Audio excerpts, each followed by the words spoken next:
Today's video is brought to you by our sponsor Card Kingdom, and right now you can pre-order Zendikar Rising by heading over to cardkingdom.com.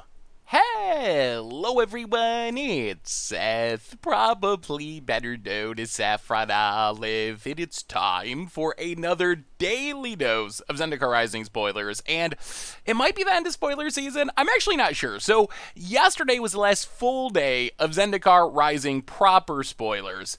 We should have Commander decks coming out, the list coming out, so there is more Zendikar Rising adjacent stuff to come, and not sure if we're getting the full set like tomorrow or Friday, who knows, it's kind of a weird timing, but anyway, we got some really sweet cards to talk about, including one of my favorite cards from the entire set, which means we should probably jump right into it. Start talking sweet new Zendikar Rising cards, and first up today, we have, oh man, maybe my favorite card from the set, Ancient Green Warden. Probably better known as Panharmonicon. 6 mana, 5/7 elemental. It has reach, and lets you play land cards from your graveyard, and if a land entering the battlefield causes a triggered ability on a permanent you control to trigger, you trigger that ability an additional time. So this is essentially a Panharmonicon just for lands, mixed with a Crucible of Worlds, allowing us to play lands from our graveyard, and those are two really sweet cards that are super fun, super playable in Commander, have some constructed implications as well. So what do you actually do with Ancient Green Warden? And in Standard, the easiest trick is just doubling up your landfall triggers. Landfall is triggered by a land entering the battlefield. So if you have Ancient Green Warden, you get to trigger it a second time. Actually, Mark Rosewater confirmed on Twitter that originally the idea of this card was just doubling up landfall triggers, but they kind of expanded it out, which opens up a few more shenanigans with things that are similar but not exactly landfall. So in Standard, Felidary Retreat, for example, you get down your Green Warden, you can play a land, you get 2 cats, or you get a cat and you get a pump. You get to trigger your Morog multiple times, get a ton of attack steps, put a ton of loyalty on Nissa of the Shadow Bow. So definitely a sweet card with landfall shenanigans in Standard. The other really cool trick with this card, and I'm still not 100% sure on why this works and other stuff doesn't work, but Wizards confirmed that Crucible of World effects do allow you to play the flip lands, the double-faced modal card lands, whatever, from your graveyard. So with Ancient Green Warden, you can theoretically turn Timber Symbiosis, find your Ancient Green Warden, Symbiosis is going to go into your graveyard, which then you can replay as a land thanks to Ancient Green Warden's abilities. So this is a way you can get even more value out of your modal double-faced card spell land things that are all over the place in Zendikar Rising. Use them as a spell and still get them as a land as a bonus. So those are the most obvious shenanigans. Whether or not any of these things will be competitive in Standard, I don't know. The good news is we can ramp into this pretty easily. We're in a pretty ramp heavy Standard, so 6 mana isn't a big deal. If you wait a little bit, you can potentially get value right away by playing Ancient Green Warden and immediately playing a land. So worst case, you at least got an extra land from your graveyard out of the deal. So maybe it has some Standard shenanigans. At least it'll see you playing Commander.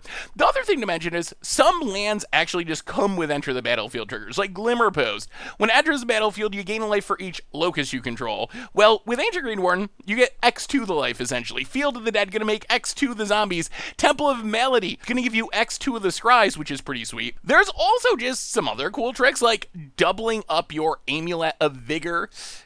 Enter the battlefield, untap triggers, playing tap lands, getting to untap them twice if you have Ancient Green Warden out, Evolution Sage for mass proliferation. So Ancient Green Warden, I think this card's really sweet, and it is more restricted and limited than most Panharmonicon style effects, only working with lands, but you do get the Crucible of Worlds as a bonus. Just be warned, this doubles up any land trigger, so this also doubles up negative land triggers. You play a bounce land, let's say, you're gonna have to bounce 2 lands instead of 1. You play a Lotus Field, you kind of just Armageddon yourself and have to sack off all your lands. So keep that in mind as you're choosing what decks to put this in. It's not a May ability. You're going to have to trigger your lands twice if you have this on the battlefield. That is often good, but it can also be bad.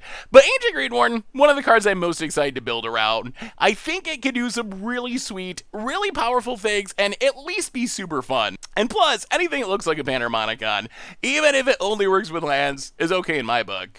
Next on our list, we have a really sweet Vampire Cleric, Null Priest of Oblivion. So 2 mana, 2/1, Vampire Cleric. It has Menace and Lifelink, also has Kicker of 4. So you can cast it for 6 mana. If you kick it, you get to return target creature card from your graveyard to the battlefield. So this is a 2-drop that is pretty good on turn 2. I mean, it's essentially like a Child of Night, let's say. In Child of Night, it's not a broken card, but it's kind of okay. And Null Priest of Oblivion is an upgrade. Like, along with Lifelink, you get Menace, you have a form of evasion, so it's a better Child of Night, but it's also a Endless Obedience, a 6 mana reanimation spell, essentially, and I think that makes Null Priest of Oblivion a really powerful card. Most 2-drops, they're good on turn 2, but not great on turn 6. That's kind of the drawback of having a 2-drop in your deck. You do good things with it early, but it doesn't do as much late.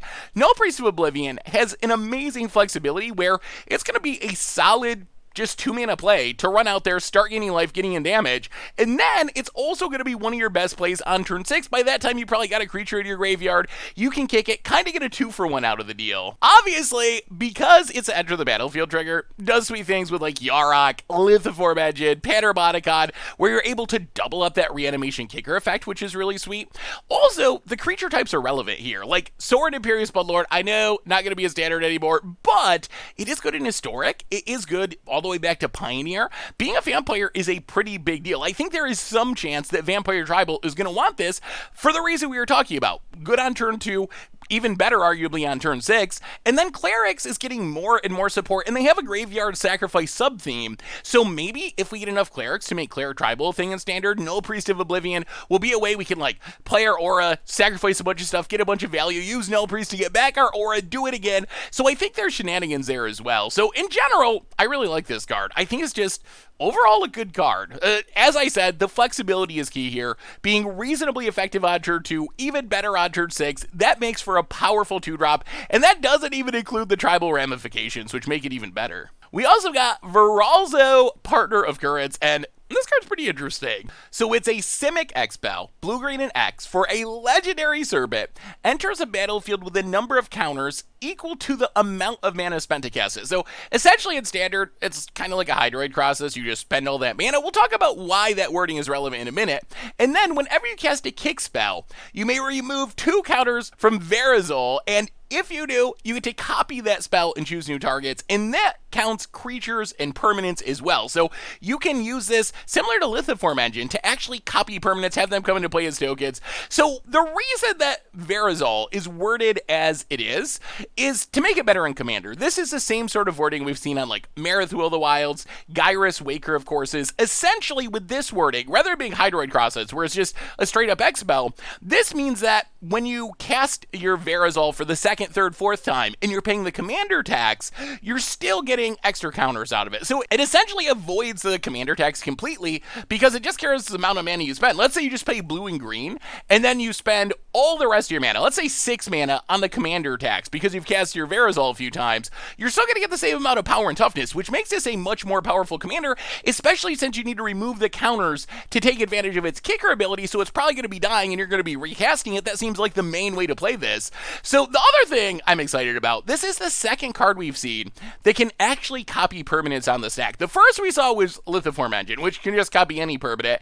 Varalzo can copy kicker permanents, which is pretty interesting. We can use it to copy kick spells. Blink of an Eye blinks 2 things, draws us a bunch of cards. The inscriptions are insane, but we can also use it to like copy a Goblin Rune Blaster and blow up 2 lands, copy a Jace Mirror Mage and make a ridiculous amount of copies of Jace with the extra copy coming in because we kicked it, because remember, the kicker stays. Even if you copy it, you don't lose that kicker ability. So Goblin Rune Blaster, the copy you make is automatically going to be kicked. Your Inscription of Insight, if you kicked it, the copy is automatically going to be kicked. So you're going to get that value twice, which is really interesting. This is definitely one of the most exciting, I think, new commanders that we've seen from the set. The only other kicker commander we have is Halar.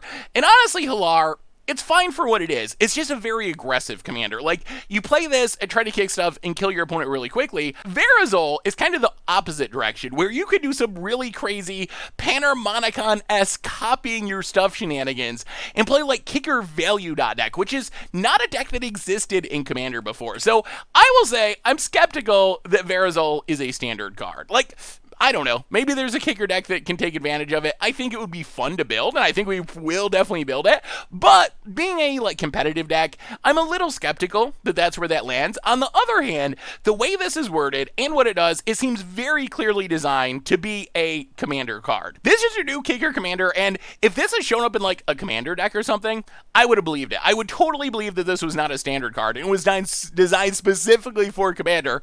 But still, it is a really fun card, really awesome commander, one of the commanders I personally am most excited to build around from the entire set of Zendikar Rising. And who knows, kicker tribal shenanigans with standard, maybe it'll work. I don't think it'll be top tier or anything, but you do have enough pieces to put it together. It'll probably be really fun. We also got Nimble Trap Finder, a 2-drop human rogue. So Nimble Trap Finder, 2 mana, 1/2 human rogue. It can't be blocked if you had another cleric, rogue, warrior, or wizard enter the battlefield this turn. So essentially, a party tribe member makes Nimble Trap Finder unblockable. And then at the beginning of combat on your turn, if you have a full party, so a cleric, a rogue, a warrior, and a wizard, all your creatures gain the ability where whenever they deal combat damage to a player, you get to draw a card. In theory, Nimble Trap Finder will probably be unblockable, so you'll at least get a draw there, and maybe draw even more cards, which is a powerful ability.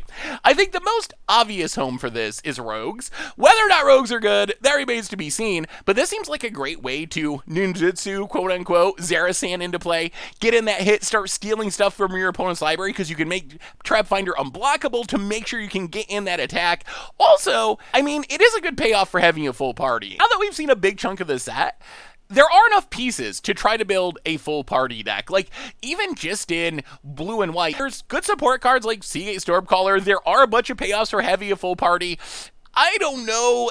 It still feels would more to me, but maybe there's enough. I mean, if you have a full party going and you're playing a bunch of these have a full party cards, they are pretty powerful if you keep playing one turn after turn after turn. You got Linvala protecting your stuff, Nimble Trap Fighter drawing you cards, Squad Commander making a bunch of tokens, making your stuff indestructible. So maybe there's a shot. I will say there's certainly enough tribe members to give it a go. So Nimble Trap Finder, I don't think you play it in every deck, but if you're trying to build party tribal, probably decent there, and interesting in rogues thanks to that unblockable ability. We also got Shatter Skull Charger, a pretty aggressive red 3-drop. So 3 mana, 4/3 with trample and haste. You can kick it for 2 and give it a +1/+1 counter. So it can be a 5 mana, 5/4, and at the beginning of your end step, you gotta bounce it back to your hand unless it has a +1/+1 counter. So if you play it as a 3-drop, it's bouncing back to your hand. This makes it kind of like a Vishido Sand Sprinter, let's say. Trample, haste on a fairly high-powered 3-drop. So you can just smash in, try to get in some damage. The problem is you got to keep paying that mana turn after turn, although eventually you can avoid that by playing it as a trampling, hasty, 5-power 5-drop. So Shatter Skull Charger, I don't know what to make of this card. It's obviously an aggro card, something for mono red, something for Gruul. The question is it better than the other options? Are you going to take Annex out of your mono red deck to play Scatter Skull Charger? Probably not. So it might not quite be up to snuff with the other options in the format. That said, giants are also a thing. This is another relatively playable, relatively cheap giant, so maybe you're trying to build Realm Cloak giant tribal with Bone Crushers and Therics. Scatter Skull Charger would definitely be a piece of the puzzle there. So my guess is that Shatter Skull Charger, probably not super standard playable, but it's not a horrible card for any means. It has a couple of relevant creature types in giant and warrior, so who knows? Maybe it finds a slot in a tribal deck. We also got Charix the Raising Isle, the biggest butted crab in the history of Magic. 4 mana for a 0/17 legendary Leviathan Crab. Spells your opponent's cast at target it, costs 2 more to cast, so a little bit of protection, and then you can pay 3 to give it +X, -X, where X is the number of islands you control. So it doesn't technically have Defender, which means you can actually make this into a pretty big threat. If you get 5 or 6 islands, it could double pump this, you can turn it into a 12-power attacker, so great on defense naturally, and then can be a pretty scary attacker in the late game once you got islands going. So what are we doing with Charix? And I think number one is Crab Tribal Commander. That's the biggest deal about this card. I don't think we've ever had a legendary crab. I couldn't find one, so if you want to jam together your Horseshoe Crabs, your Wisconsin Crabs, your Chrome Shell Crabs, and play a straight-up tribal decks, Charix is going to let you get the job done, and it's pretty on theme for what crabs are trying to do. Carry about islands, having big toughness. Also really sweet in butts decks, toughness matters decks. If you're playing Assault Formations, or High Alerts, or Huatlis, this is suddenly the scariest threat you can have. A 0/17 17 for 4 is technically a 17/17 for 4 if you have Assault Formation or High Alert or Watley, which is really powerful. Like, that can absolutely wreck people in just a couple of attacks. So if you're playing a butt stack in Modern, Pioneer, Historic, definitely keep that in mind. Also, Towering Titan, I know it's not legal in most places because it's a jumpstart card, but it gets +1/+1 counters equal to total toughness of creatures you control. It is legal in Historic, so if you can curve Charix into Towering Titan, your Towering Titan is going to be massive, along with your Charix potentially being massive if you're playing a butt style deck. All we're missing is a toughness fling. All the flings care about power. We need a toughness flings for Charix to actually be insane. So I really like Charix. It's a cool card. It's a unique card. Are you going to play it in Standard? Probably not. But you will play it in like semi-casual toughness matters decks in formats like Historic and Pioneer, and you're definitely going to play it as your Crab Commander in the Commander format as well. So next up, we have Myriad Construct, and I think this card's actually super sweet. So a colorless 4-drop, 4 mana 4/4 colorless construct. You can kick it for 3, so 7 mana, and it enters the battlefield with +1/+1 counter for each non-basic land your opponents control, which can make it super big. And then when it becomes the target of a spell, you sack it and get a number of 1/1 constructs equal to its power. So essentially, it's a 4 mana 4/4 that when it gets targeted by something, you're going to get 4 1/1s. If you kick it, it can get really out of control. Even in Standard, in some matchups, like the ramp matchups, where people have a ton of non-basic lands, this can easily be like a 10/10 for 7, or even bigger, that's going to make 10 1-drops when it ends up being targeted. So first off, just the stats on this are pretty good. If you look at colorless 4 mana 4/4s, they pretty much all have a big downside. Is Myriad Construct's sacrifice ability, where if it's targeted, you gotta sack it. Is that actually a downside? I'm not sure. I'm not sure if that's a downside or an upside, but you see, like, Suchi technically was supposed to have a downside, although that went away with Mana Bird. Masticore, you gotta discard stuff. Thought-Knot's here, you need real colorless mana. So just on stats, Myriad Construct is a good deal for a 4 mana 4/4 colorless card. And then it has this, like, pseudo Hangerback Walker ability, which we have seen be very, very powerful, where, yes, it's not technically a death trigger, but if your opponent's trying to kill your Myriad Construct with targeted removal, it essentially works the same, and we've seen Hangerback Walker make a ridiculous amount of tokens and just kind of win the game. Hangerback Walker will put you in a position where if you don't kill it, it's going to attack and kill you. If you do kill it, you're going to die to the Thopters. Of course, the constructs are ground creatures, but still, you can get so many of them. I don't even think that is a really huge drawback.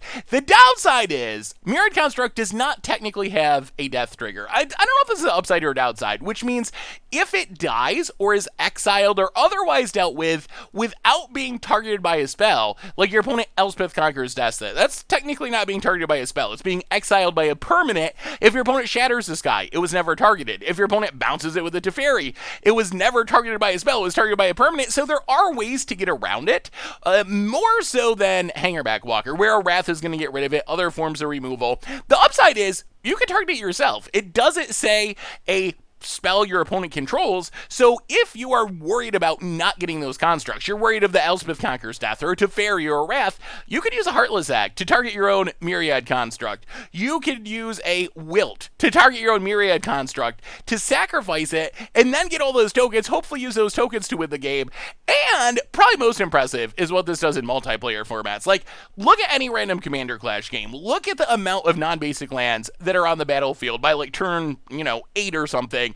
There's probably 20 or more between my opponents in an average Commander game. So that means by the time you get to the point where you can kick a Myriad Construct, there's a decent chance this is going to be something like, let's say, a 24/24, that when it gets targeted, makes 24 1/1 tokens. That doesn't even include like doubling siege and shenanigans. So I feel like this card is probably really good in most Commander play groups, and I even think it might have a chance in Standard. Like, it's big, it kind of protects itself, the tokens give you something to do once it actually leaves the battlefield. So Myriad Construct, I don't know, I think this card's actually pretty good. We also got some interesting lower rarity stuff. Base Camp comes into play tap as a colorless or a mana of any color to have a party, essentially, if you're going to cast a Cleric, Rogue, Warrior, Wizard, or activate one of their abilities.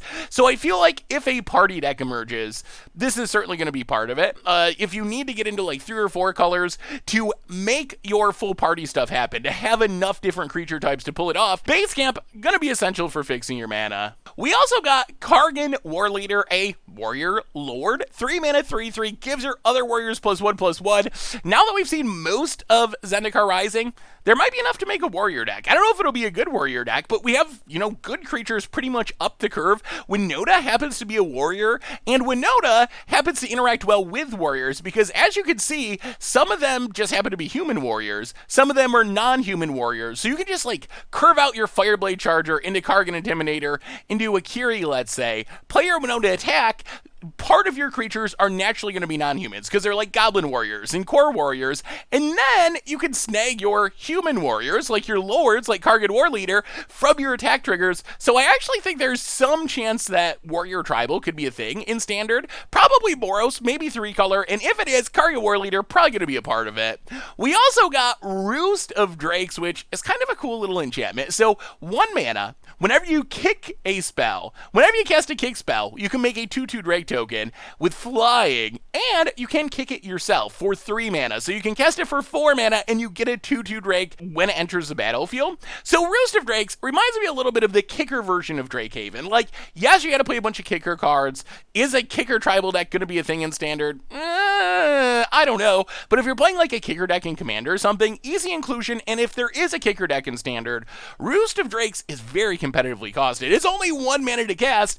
You get a couple on the battlefield. Everything you kick is going to be coming along with a lot of flying power and toughness. We also got Relic Golem, a 3 mana 6/6 colorless creature. Of course, there is a drawback. It can't attack or block unless an opponent has 8 or more cards in their graveyard. You could pay 2, tap it to mill 2 cards. So this is kind of like a Jace's Phantasm style effect, where it's a very undercosted creature, but it is going to make you mill your opponent or have your opponent somehow get cards in their graveyard to ever really do anything. I'm a little skeptical of this being good in Standard. Maybe it could show up in like a weird mill deck in Modern or Pioneer or Historic. The problem in Standard is the same problem I have with Rogues. Milling your opponent turns on Uro, also Croxas, other escape cards, and then when your opponent escapes their Uro, they're going to exile those cards, and then they're not going to have 8 cards in their graveyard, so you're not going to be able to attack with Relic Golem.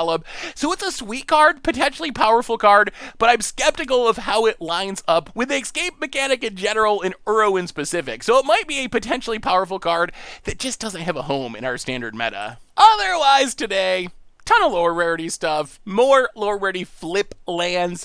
Deliberate's kind of interesting, essentially a 2 mana instant speed preordain, which, I don't know, preordain's too good at 1 mana. Maybe 2 mana and being instant will be good enough to have it see play, at least in Standard.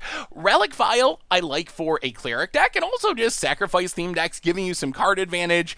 Otherwise, mostly a bunch of limited stuff, and you can see all this and more over at mtgpreviews.com, where we have every card that's been previewed so far. So, anyway, that brings us to the end of our daily Zendikar Rising spoilers for today. So, what do you think? How good is Panharmonicon?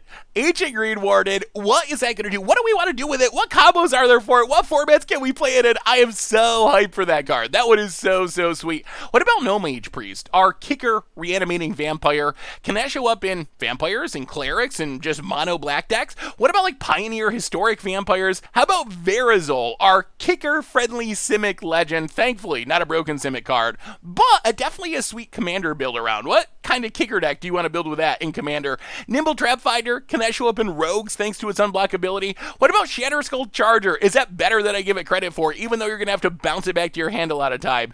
Myriad Construct, how many tokens can we make with it? Can it show up in Standard, or is that just a Commander card? All the lower rarity stuff, our Warrior Lord, can Warriors be an actual thing? Roost of Drakes, can we kick our way to a flying victory? What about Relic Golem? Can its massive, undercosted, colorless size make up for the fact that it's milling your opponent into Uros? All the other stuff as well. Let me know in the comments. Thanks so much for watching. I hope you enjoyed the video, and I will talk to you soon. Thanks for watching the video. If you enjoyed it, help us out by clicking that like button down below. And to keep up on all the latest and greatest, click that subscribe button. And don't forget to hit that bell icon to get alerts whenever we have new videos. And if you want to, check out some of our other sweet videos here and here.